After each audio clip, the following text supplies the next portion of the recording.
Mysteries await just a page away. Ready to dive in? Welcome to The Book Reader, where stories unfold one enchanting page at a time. Subscribe now and unlock the magic. Units of measure. Cable length. In Verne's context, 600 feet. Centigrade. 0 degrees centigrade equals freezing water. 37 degrees centigrade equals human body temperature. 100 degrees centigrade equals boiling water. Fathom. 6 feet. Gram. Roughly, of an ounce. Milligram. Roughly, of an ounce. Kilogram, kilo. Roughly 2.2 pounds. Hectare. Roughly 2.5 acres. Knot. 1.15 miles per hour. League. In Verne's context, 2.16 miles. Liter. Roughly 1 quart. Meter. Roughly 1 yard, 3 inches. Millimeter. Roughly, of an inch. Centimeter. Roughly squared, of an inch. Decimeter. Roughly 4 inches. Kilometer. Roughly to the power of 6, of a mile. Myriameter. Roughly 6.2 miles. Ton, metric. Roughly 2,200 pounds. 20,000 leagues under the seas. An underwater tour of the world. Part 1. A runaway reef. The year 1866 was marked by a bizarre development, an unexplained and downright inexplicable phenomenon that surely no one has forgotten. Without getting into those rumors that upset civilians in the seaports and derange the public mind even far inland, it must be said that professional seamen were especially alarmed. Traders, shipowners, captains of vessels, skippers, and master mariners from Europe and America, naval officers from every country, and at their heels the various national governments on these two continents, were all extremely disturbed by the business. In essence, over a period of time several ships had encountered an enormous thing at sea, a long spindle-shaped object, sometimes giving off a phosphorescent glow, infinitely bigger and faster than any whale. The relevant data on this apparition, as recorded in various logbooks, agreed pretty closely as to the structure of the object or creature in question, its unprecedented speed of movement, its startling locomotive power, and the unique vitality with which it seemed to be gifted. If it was a cetacean, it exceeded in bulk any whale previously classified by science. No naturalist, neither Cuvier nor Lasapede, neither Professor de Merrill nor Professor de Quatrefages, would have accepted the existence of such a monster sight unseen. Specifically, unseen by their own scientific eyes. Striking an average of observations taken at different times. Rejecting those timid estimates that gave the object a length of 200 feet, and ignoring those exaggerated views that saw it as a mile wide and 3 long. You could still assert that this phenomenal creature greatly exceeded the dimensions of anything then known to ichthyologists, if it existed at all. Now then, it did exist, this was an undeniable fact. And since the human mind dotes on objects of wonder, you can understand the worldwide excitement caused by this unearthly apparition. As for relegating it to the realm of fiction, that charge had to be dropped. In essence, on July 20, 1866, the steamer Governor Higginson, from the Calcutta and Burnach Steam Navigation Company, encountered this moving mass 5 miles off the eastern shores of Australia. Captain Baker at first thought he was in the presence of an unknown reef. He was even about to fix its exact position when 2 waterspouts shot out of this inexplicable object and sprang hissing into the air some 150 feet. So, unless this reef was subject to the intermittent eruptions of a geyser, the Governor Higginson had fair and honest dealings with some aquatic mammal, until then unknown, that could spurt from its blowholes waterspouts mixed with air and steam. Similar events were likewise observed in Pacific seas, on July 23 of the same year, by the Christopher Columbus from the West India and Pacific Steam Navigation Co. Consequently, this extraordinary cetacean could transfer itself from one locality to another with startling swiftness, since within an interval of just 3 days, the Governor Higginson and the Christopher Columbus had observed it at 2 positions on the charts separated by a distance of more than 700 nautical leagues.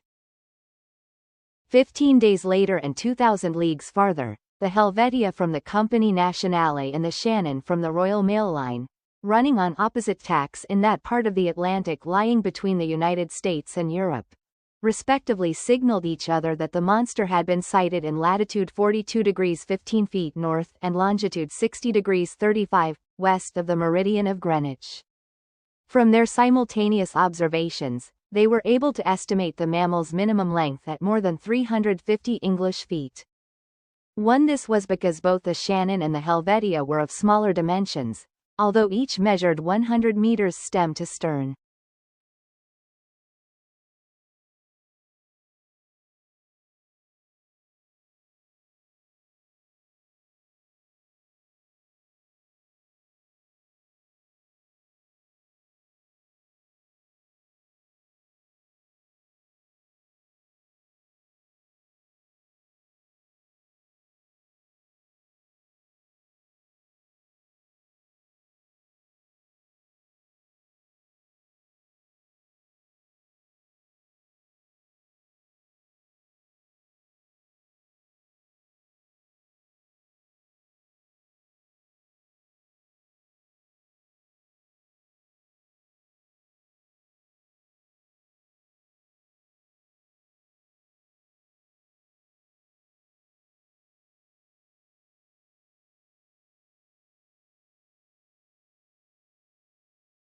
Now then, the biggest whales, those rorqual whales that frequent the waterways of the Aleutian Islands, have never exceeded a length of 56 meters. If they reach even that, one after another, reports arrived that would profoundly affect public opinion. New observations taken by the transatlantic liner Pereira, the Inman line's Etna running afoul of the monster, an official report drawn up by officers on the French frigate Normandy, dead earnest reckonings obtained by the General Staff of Commodore Fitz-James aboard the Lord Clyde. In light-hearted countries, people joked about this phenomenon, but such serious, practical countries as England, America, and Germany were deeply concerned. In every big city the monster was the latest rage. They sang about it in the coffee houses, they ridiculed it in the newspapers, they dramatized it in the theaters. The tabloids found it a fine opportunity for hatching all sorts of hoaxes. In those newspapers short of copy, you saw the reappearance of every gigantic imaginary creature, from Moby Dick, that dreadful white whale from the high Arctic regions, to the stupendous kraken whose tentacles could entwine a 500-ton craft and drag it into the ocean depths. They even reprinted reports from ancient times. The views of Aristotle and Pliny accepting the existence of such monsters, then the Norwegian stories of Bishop Pontoppidan, the narratives of Paul Egede, and finally the reports of Captain Harrington, whose good faith is above suspicion, in which he claims he saw, while aboard the Castilian in 1857, one of those enormous serpents that, until then, had frequented only the seas of France's old extremist newspaper, the Constitutionalist. An interminable debate then broke out between believers and skeptics in the scholarly societies and scientific journals. The monster question inflamed all minds. During this memorable campaign, journalists making a profession of science battled with those making a profession of wit, spilling waves of ink and some of them even 2 or 3 drops of blood, since they went from sea serpents to the most offensive personal remarks. For 6 months the war seesawed. With inexhaustible zest, the popular press took potshots at feature articles from the Geographic Institute of Brazil, the Royal Academy of Science in Berlin, the British Association, the Smithsonian Institution in Washington, D.C., at discussions in the Indian Archipelago, in Cosmos published by Father Moigno, in Petermann's Mythilungen, and at scientific chronicles in the great French and foreign newspapers. When the monster's detractors cited a saying by the botanist Linnaeus that nature doesn't make leaps, Witty writers in the popular periodicals parodied it, maintaining in essence that nature doesn't make lunatics, and ordering their contemporaries never to give the lie to nature by believing in krakens, sea serpents, Moby Dicks, and other all-out efforts from drunken seamen. Finally, in a much-feared satirical journal, an article by its most popular columnist finished off the monster for good, spurning it in the style of Hippolytus repulsing the amorous advances of his stepmother Phaedra, and giving the creature its quietus amid a universal burst of laughter. Wit had defeated science.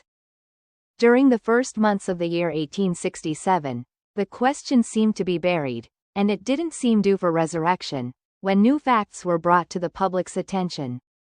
But now it was no longer an issue of a scientific problem to be solved, but a quite real and serious danger to be avoided.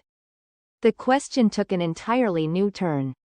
The monster again became an islet, rock, or reef, but a runaway reef, unfixed and elusive.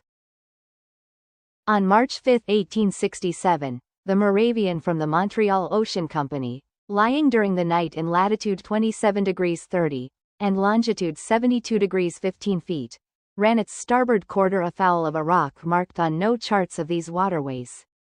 Under the combined efforts of wind and 400 horsepower steam, it was traveling at a speed of 13 knots. Without the high quality of its hull, the Moravian would surely have split open from this collision and gone down together with those 237 passengers it was bringing back from Canada. This accident happened around 5 o'clock in the morning, just as day was beginning to break. The officers on watch rushed to the craft's stern. They examined the ocean with the most scrupulous care.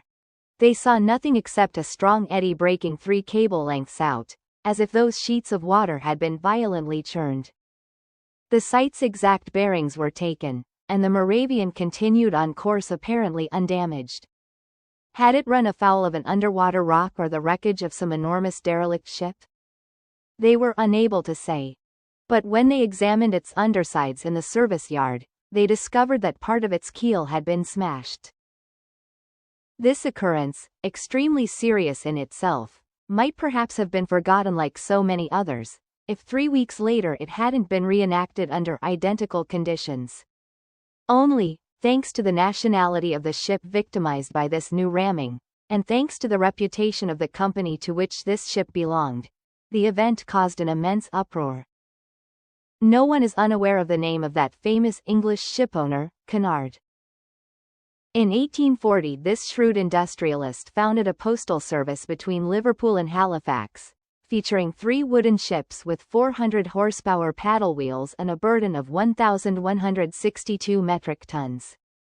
8 years later, the company's assets were increased by 4 650 horsepower ships at 1,820 metric tons, and in 2 more years, by 2 other vessels of still greater power and tonnage. In 1853 the Cunard Company, whose mail-carrying charter had just been renewed, successively added to its assets the Arabia, the Persia, the China, the Scotia, the Java, and the Russia, all ships of top speed and, after the Great Eastern, the biggest ever to plow the seas. So in 1867 this company owned 12 ships, 8 with paddle wheels and 4 with propellers. If I give these highly condensed details, it is so everyone can fully understand the importance of this maritime transportation company, known the world over for its shrewd management. No transoceanic navigational undertaking has been conducted with more ability, no business dealings have been crowned with greater success. In 26 years Cunard ships have made 2,000 Atlantic crossings without so much as a voyage cancelled, a delay recorded, a man, a craft, or even a letter lost. Accordingly, despite strong competition from France, passengers still choose the Cunard line in preference to all others, as can be seen in a recent survey of official documents. Given this, no one will be astonished at the uproar provoked by this accident involving one of its finest steamers. On April 13, 1867, with a smooth sea and a moderate breeze, the Scotia lay in longitude 15 degrees 12, and latitude 45 degrees 37. It was traveling at a speed of 13.43 knots under the thrust of its 1,000 horsepower engines. Its paddle wheels were churning the sea with perfect steadiness. It was then drawing 6.7 meters of water and displacing 6,624 cubic meters. At 4:17 in the afternoon, during a high tea for passengers gathered in the main lounge, a collision occurred, scarcely noticeable on the whole, affecting the Scotia's hull in that quarter a little astern of its port paddle wheel. The Scotia hadn't run afoul of something, it had been fouled, and by a cutting or perforating instrument rather than a blunt one. This encounter seemed so minor that nobody on board would have been disturbed by it, had it not been for the shouts of crewmen in the hold, who climbed on deck yelling, "We're sinking! We're sinking!" At first the passengers were quite frightened, but Captain Anderson hastened to reassure them. In fact, there could be no immediate danger. Divided into 7 compartments by watertight bulkheads, the Scotia could brave any leak with impunity. Captain Anderson immediately made his way into the hold. He discovered that the 5th compartment had been invaded by the sea, and the speed of this invasion proved that the leak was considerable.